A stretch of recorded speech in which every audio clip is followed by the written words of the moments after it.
दोस्तों, इंस्पायर में आप सभी का स्वागत है। आज की इंस्पायर कहानी आपको यह बताएगी कि जरूरत से ज्यादा बोलने से क्या होता है। तो चलिए आज की कहानी शुरू करते हैं। बिहार के एक छोटे से गांव में एक आश्रम था। आश्रम के सभी बच्चे जब दूसरे कामों में लगे होते थे तो एक बच्चा जिसका नाम रामू होता है, वह एक कोने में बैठा चुपचाप अपने आप में खोया रहता था। वो अक्सर किसी से ज्यादा बात नहीं करता था। आश्रम की सभी जिम्मेदारियां पूरी करने के बाद जहां सभी बच्चे पूरे दिन की घटनाओं की चर्चा करने लगते हैं, वहीं पर वो शांत रहने वाला बच्चा एक बरगद के पेड़ के नीचे बैठकर ध्यान करने लगता। सभी बच्चों को आश्चर्य होता था क्योंकि उसका कोई दोस्त नहीं था। वो अक्सर आश्रम में अकेला ही घूमता रहता था। ये देखकर उसके गुरु को बड़ी प्रसन्नता होती थी। उसे लगता था कि कोई तो है आश्रम में जो मौन यानी कि चुप रहने की ताकत की समझता है, उसके महत्व को समझता है। आश्रम के बारे में जब भी कोई जरूरी निर्णय लेना होता उसकी राय जरूर लिया करते थे, लेकिन यही बात गुरुजी के एक दूसरे शिष्य जिसका नाम रोहन को बड़ी खटकती थी। क्योंकि वो गुरुजी का प्रिय शिष्य बनना चाहता था, इसीलिए वो गुरुजी के सामने दूसरे बच्चों के कामों में कुछ न कुछ कमियां निकालता रहता था, जिससे गुरुजी उसे महान समझने लग जाए। अक्सर वो अपनी जिम्मेदारियां पूरी तरह से निभाने का दिखावा भी करता, चाहे उससे कोई सलाह ना भी मांगे। लेकिन फिर भी राहुल उन्हें अपनी सलाह देता रहता था। वो बहुत ही बातूनी शिष्य था और आश्रम के दूसरे सभी बच्चों में बहुत प्रसिद्ध भी था, क्योंकि वो सबसे हंसी मजाक करता रहता था। उनसे दिन भर बातें करता रहता था, इसीलिए उसकी सबसे दोस्ती हो गई थी। लेकिन जब आश्रम के गुरु उसकी राय ना लेकर रामू और दूसरे बच्चे की राय लेते थे तो ये बात उसे बड़ी खटकती थी। उसे ये लगता था कि वो उस दूसरे बच्चे से ज्यादा बुद्धिमान है, लेकिन गुरुजी फिर भी उसकी तरफदारी करते हैं। ऐसा नहीं था कि गुरुजी को बातूनी शिष्य यानी कि राहुल के स्वभाव के बारे में पता नहीं था, लेकिन गुरुजी उसे अपने तरीके से सीख देना चाहते थे ताकि उसकी ज्यादा बोलने की आदत, दिखावा करने की आदत, दूसरों में कमियां निकालने की आदत हमेशा हमेशा के लिए खत्म हो जाए और वो मौन रहकर ध्यान की गहराइयों को छुपाए। असल में हर सच्चे गुरु की यही इच्छा होती है। वो किसी तरीके से उस बातूनी शिष्य को एहसास कराना चाहते थे कि चुप रहने से ही उसे असीम सत्य को जाना जा सकता है। एक दिन गुरुजी को एक तरीका सूझा। उन्होंने आश्रम के सभी बच्चों को अपने पास बुलाया और कहा कि मैं तुम सभी को दो दो हिस्सों में बांटकर अलग अलग गांवों में भिक्षा मांगने के लिए भेज रहा हूं, और जो भी दो बच्चे सबसे ज्यादा भिक्षा मांग कर लाएंगे उन दोनों को आश्रम की सभी जिम्मेदारियां निभाने का मौका दिया जाएगा। अपनी बात जारी रखते हुए गुरुजी ने बताया कि भिक्षा मांगने से हमारा अहंकार खत्म होता है, इसीलिए हर शिष्य पूरे मन से भिक्षा मांगे। कोई भी इस काम को औपचारिकता में ना ले, वरना तो वो अपने जीवन का बहुत बड़ा ज्ञान खो देंगे। आश्रम के गुरुजी ने जानबूझकर राहुल और रामू की जोड़ी बना दी। राहुल के मन में सिर्फ एक ही बात चल रही थी कि इस बार उसे मौका मिला है और इस बार वो गुरुजी को दिखा देगा कि वो चुप रहने वाले शिष्य यानी कि रामू से कितना ज्यादा प्रतिभावान है।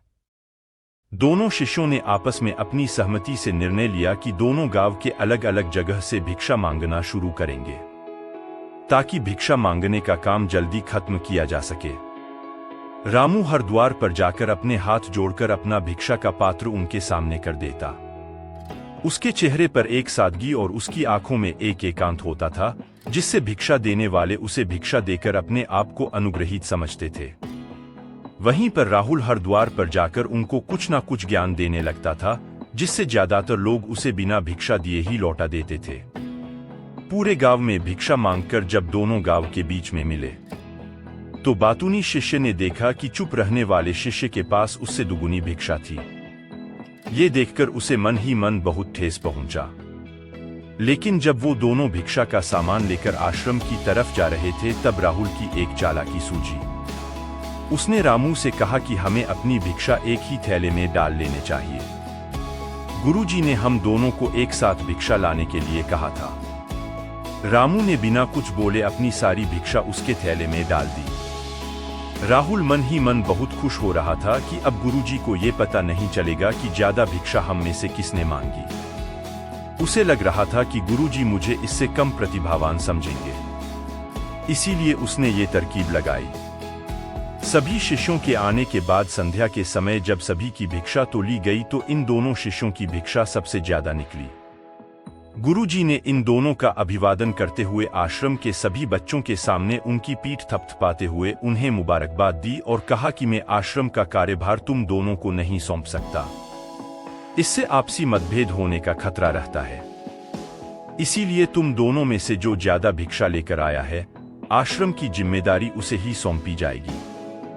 जब उन्होंने उनसे पूछा कि तुम में से ज्यादा भिक्षा कौन मांग कर लाया था, तो राहुल ने कहा कि गुरुजी मैं इससे दुगनी भिक्षा मांग कर लाया था, लेकिन मुझसे गलती हो गई कि मैंने वो दोनों भिक्षा एक ही थैले में डाल ली। मुझे नहीं पता था कि आप ऐसा निर्णय लेने वाले हैं, वरना तो मैं अपनी शिक्षा का थैला अलग ही रखता। इस पर गुरुजी ने रामू से पूछा कि क्या तुम इसके बाद से सहमत हो? क्या तुम इससे कम भिक्षा लेकर आए थे? ये सुनकर रामू ने कहा कि गुरुजी मेरे पास ऐसा कोई साधन नहीं है जिससे मैं ये साबित कर पाऊं कि मैं इससे ज्यादा भिक्षा लेकर आया था। असल में ये उल्टा बोल रहा है, दुगनी भिक्षा में लेकर आया था, ये मुझसे आधी भिक्षा लेकर आया था और इसी ने ही मुझसे भिक्षा एक थैले में डालने की बात कही थी। आश्रम से कुछ दूरी पर एक पहाड़ी थी जिसके पीछे सूरज अभी अभी संध्या के समय ढल रहा था। गुरुजी को तो पता था कि सच कौन बोल रहा है, लेकिन बाकी बच्चों के सामने सच साबित करने के लिए उन्होंने उन दोनों से एक सवाल पूछा कि पीछे पहाड़ी पर तुम्हें क्या दिखाई दे रहा है? यह सुनकर वाचाल राहुल झट से बोल पड़ा कि गुरुजी पहाड़ी के पीछे सूरज अपना रंग बिखेर रहा है। आसमान में लालिमा छाई हुई है। ये बहुत ही सुंदर दृश्य है।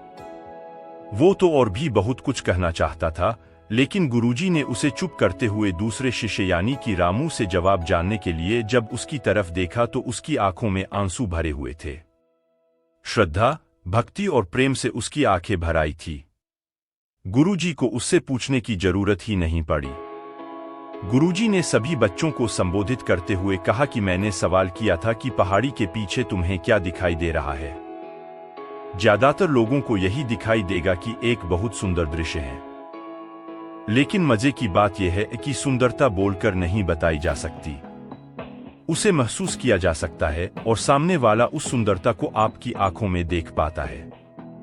रामू के तरफ इशारा करते हुए गुरुजी ने कहा कि असल में सुंदरता इसी बच्चे ने देखी है, दूसरे बच्चे ने सिर्फ सुंदरता की उपव्याख्या की है, लेकिन इसने वास्तविकता में उस सुंदरता को महसूस किया है। अपने आप को ऊंचा दिखाने की सभी कोशिशें नाकाम होती देख बातूनी शिष्य यानी राहुल वहीं पर फूट फूट कर रोने लगा। उसको चुप कराते हुए गुरुजी ने कहा कि बेटा मुझे पहले से पता था कि तुम झूठ बोल रहे हो, लेकिन मैं तुम्हें उस झूठ का एहसास कराना चाहता था। सभी बच्चों को संबोधित करते हुए गुरुजी ने बताया कि शब्द जाल की तरह होते हैं। हमारे ज्यादा बोलने की वजह से बहुत सारी समस्याएं पैदा होती है। जब कोई आदमी एक बात को बड़ा चढ़ाकर बोल देता है तो उसे सिद्ध करने के लिए वो शब्दों के जाल में फंसता चला जाता है और इसी वजह से अंतर्मुखी होने की बजाय वो बहिर्मुखी होता चला जाता है। वहीं पर जिस भी व्यक्ति को अपनी अंतर यात्रा करनी होती है, उसे सबसे पहले चुप रहना सीखना होता है। जरूरत से ज्यादा बोलना या फिर हर वक्त बोलते ही रहना, ये सब हमारी अंतर यात्रा में बाधा बन जाती है। जब आप चुप रहने का अभ्यास करते हैं तो आप अपने साथ वक्त बिताने लगते हैं, जिससे कि आप अपने एकांत को जान पाते हैं और एक बार अगर मन में एकांत स्थापित हो जाए तो आपकी आंखों में, आपके चेहरे पर वो सादगी, वो एकांत, वो स्पष्टता की झलक सब कुछ सामने नजर आने लगता है। कुछ साबित करने को नहीं रह जाता, कुछ बताने को नहीं रह जाता, सब कुछ आंखों में देखा जा सकता है। चुप रहने वाले शिष्य की तरफ इशारा करते हुए गुरुजी ने कहा कि अभी जो दृश्य है इस बच्चे ने देखा, वो ज्यादा बोलने वाला आदमी कभी नहीं देख पाएगा। वो अपनी बुद्धि से तर्क वितर्क करता रहेगा कि उसे क्या क्या दिखाई दे रहा है, लेकिन उसमें से वो महसूस कुछ भी नहीं कर पाएगा, उसे दिखाई दे जाएंगे पहाड़, सूरज या फिर उसकी लालिमा, लेकिन उस सुंदरता को, उस विराट की, उस अद्वैत को वो कभी नहीं देख पाएगा। अगर चुप रहने की कला सीखनी है तो तुम्हें सबसे पहले एक बात ध्यान रखनी होगी कि तुम्हें किसी को भी प्रभावित करने की कोशिश नहीं करनी है। ज्यादातर लोग इसी वजह से ज्यादा बोलते हैं क्योंकि वो दूसरों को प्रभावित करना चाहते हैं, अपने आप को साबित करना चाहते हैं और उस साबित करने के चक्कर में वो शब्दों के जाल में फंसते चले जाते हैं और धीरे धीरे वही उनकी आदत बन जाती है। अगर कोई व्यक्ति दूसरों को प्रभावित करना चाहता है तो वो कितने लोगों को प्रभावित कर पाएगा? उसकी ये भूख बढ़ती जाएगी और वहीं संसार में सभी को कभी भी प्रभावित नहीं कर पाएगा। इसलिए यह समझने की बात होती है कि बहिर्मुखी होने की बजाय हम अंतर्मुखी होकर अपने आप को समझ सकते हैं। अपनी बातों को खत्म करते हुए गुरुजी ने अपना आखिरी संदेश दिया। उन्होंने बताया कि अगर कोई व्यक्ति ज्यादा समय तक चुप नहीं रह सकता तो उसे थोड़े समय से अभ्यास करना चाहिए। निश्चित संकल्प लेकर किसी व्रत की भांति दिन में कुछ समय या फिर हफ्ते में कुछ समय या फिर एक दिन चुप रहने का अभ्यास जरूर किया जाना चाहिए। इससे हमारी चुप रहने की आदत धीरे धीरे खुद ब खुद पनपने लगती है, क्योंकि एक बार जब हम चुप रहने लगते हैं तो हमें चुप रहने का आनंद पता चल जाता है। उसके बाद हमें प्रयास नहीं करना पड़ता, बल्कि हमारा मन आनंद की तरफ अपने आप बढ़ता चला जाता है। चुप रहने की कला सीखने के बाद आपकी बुद्धिमानी और आपकी स्पष्टता दोनों में बहुत ज्यादा फायदा होगा। वास्तविकता में जिसे दर्शन कहते हैं वो मौन रहकर ही किया जा सकता है।